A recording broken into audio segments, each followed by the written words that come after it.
కాంగ్రెస్ నేత మల్లికార్జున ఖర్గే చేసిన వ్యాఖ్యలను బీజేపీ రాష్ట్ర అధ్యక్షుడు పీవీఎన్ మాధవ్ ఖండించారు. ఖర్గే వ్యాఖ్యలు అత్యంత దుర్మార్గమని, సభ్య సమాజం ఈ వ్యాఖ్యలను ఎన్నటికీ అంగీకరించదని ఆయన పేర్కొన్నారు. దేశంలో యుద్ధోన్మాదం, మతోన్మాదాన్ని రెచ్చగొడుతూ ఒక వర్గాన్ని పూర్తిగా నాశనం చేయాలని ఖర్గే పిలుపునివ్వడం ప్రజాస్వామ్యానికి ప్రమాదకరమని ఆయన విమర్శించారు. ఆర్ఎస్ఎస్ బీజేపీలను సర్పాలతో పోల్చుతూ వాటిని చంపాలని పిలుపునివ్వడం దారుణమన్నారు. ఖర్గే బహిరంగ క్షమాపణ చెప్పాలని ఆయన డిమాండ్ చేశారు.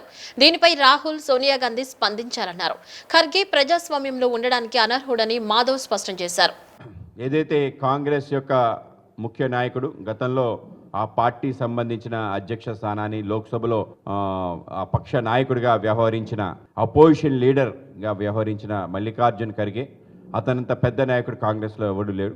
ఆయన చేసిన వ్యాఖ్యలు ఏవైతున్నాయో సభ్య సమాజంతో పాటు ఎవ్వరు కూడా అంగీకరించరు. ఈ దేశంలో యుద్ధోన్మాదాన్ని, మతోన్మాదాన్ని, అలాగే ఒక వర్గాన్ని పూర్తి స్థాయిలో నాశనం చేయాలి అని చెప్పి, చంపాలి అని చెప్పి ఒక పిలుపు ఇవ్వటం ఏదైతుందో అత్యంత దుర్మార్గమైన మాటగా మేము భావిస్తున్నాం. ఆర్ఎస్ఎస్ బీజేపీని పాములతో పోల్చడం అది కూడా మేము తప్పనుకోం. కానీ పాములతో పోలుస్తూ ఆ పాముని ఏ విధంగా చంపాలి అని అనుకుంటారో ఆ విధంగా చంపండి అని పిలుపు ఇవ్వటం ఏదైతుందో దాన్ని మేము పూర్తి స్థాయిలో వ్యతిరేకిస్తున్నాం. మల్లికార్జున ఖర్గే బహిరంగ క్షమాపణ చెప్పడంతో పాటు రాజకీయాల్లో ఇటువంటి నాయకుడు ఉండకూడదు. చంపండి అనే పిలుపు ముస్లిం సమాజానికి ఏ విధంగా ఇస్తాం?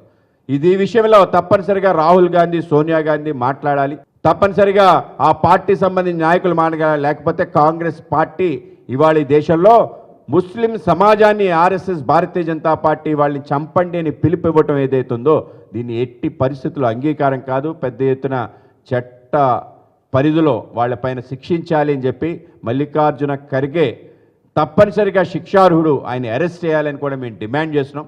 ఇటువంటి అత్యంత దిగజారుడు మాటలు, తనకి భారతీయ జనతా పార్టీ ఎవరిని కూడా శత్రువులుగా భావించదు, ప్రత్యర్థులుగా భావిస్తారు.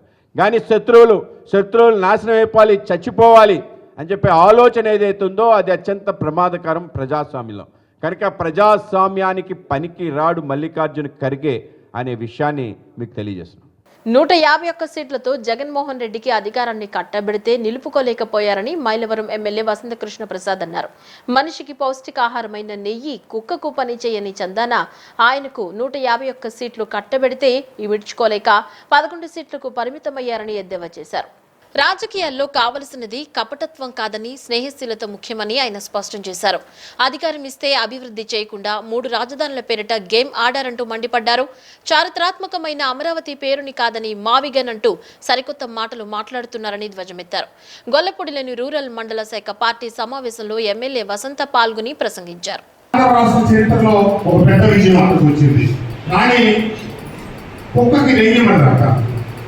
మనం నెయ్యి మన చిన్నపిల్లల దగ్గర అందరినీ ఏంటంటే పౌష్టికాహారం, అది చాలా బలవంతమైన ఆహారం.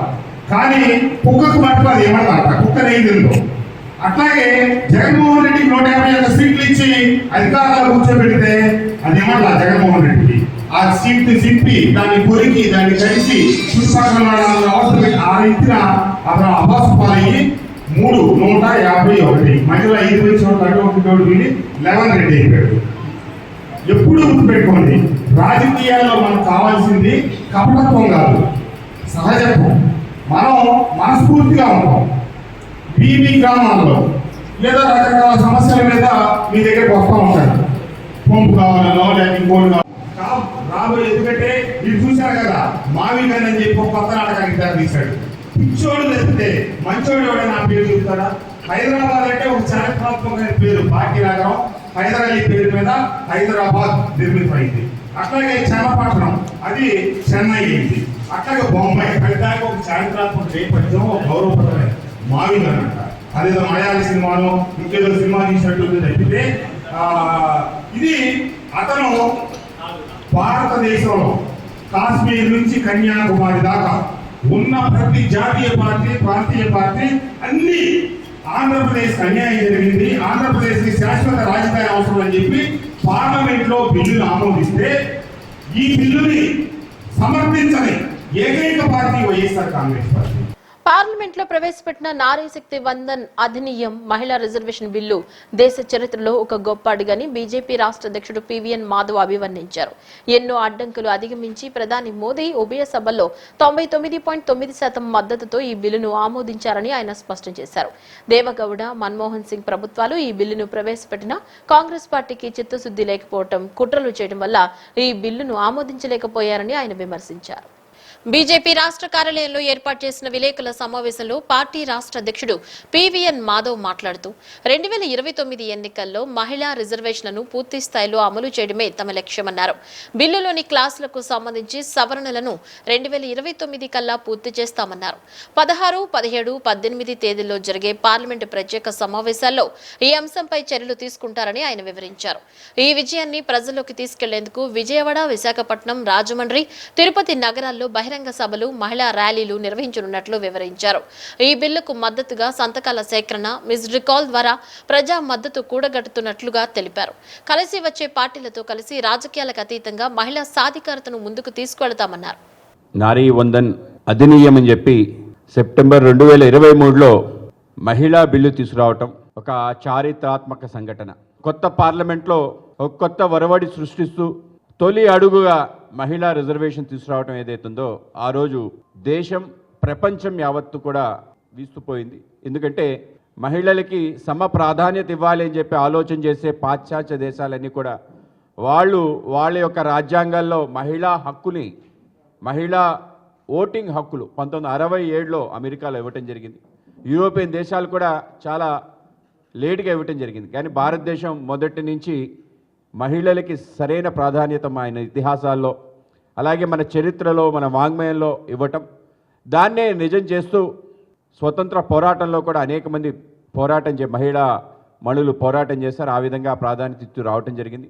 చట్టసభల్లో 1952లో కేవలం 2% మాత్రమే మహిళలు ఉండే తీరు నుంచి ఈరోజు సుమారు 100 మంది పైగా మహిళలు లోక్సభలో, సుమారు 25 మంది రాజ్యసభలో ఉండటం జరుగుతుంది.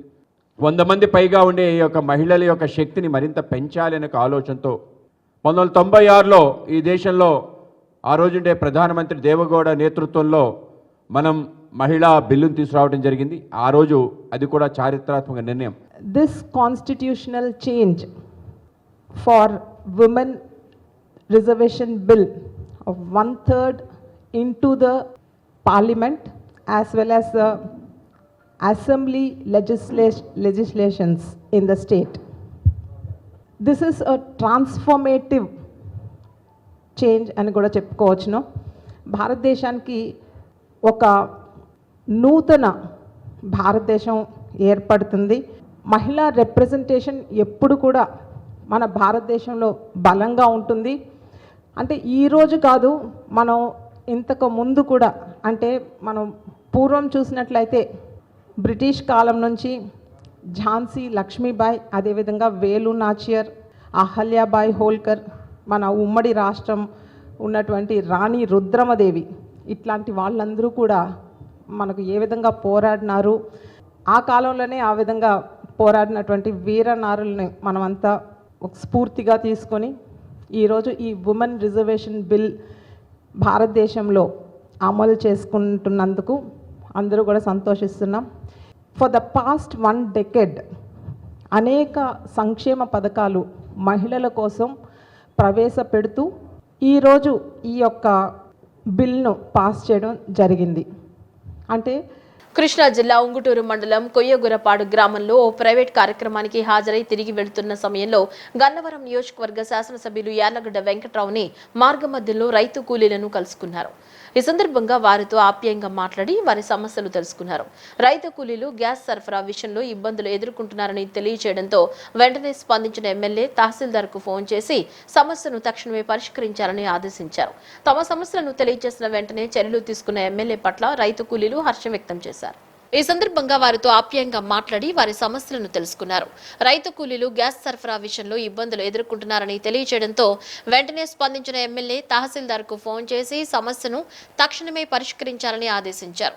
తమ సమస్యలను తెలియజేసిన వెంటనే చర్యలు తీసుకునే ఎమ్మెల్యే పట్ల రైతు కూలీలు హర్షం వ్యక్తం చేశారు.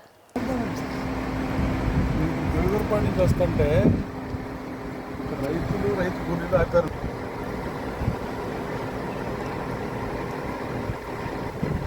రేపులో ఏర్పడుతుంది. బండరా వస్తే చాలనుకుంటున్నారు ఇప్పుడు చాలా మంది 1500 తర్వాత. కాదమ్మా, ఎంతమంది కావాలి?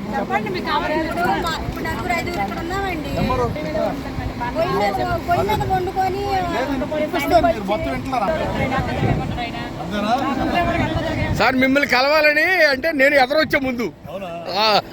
పిల్లలు బాగా చదివి వచ్చండి, పని చేయకుండా. 66 నెక్స్ట్ వచ్చారు.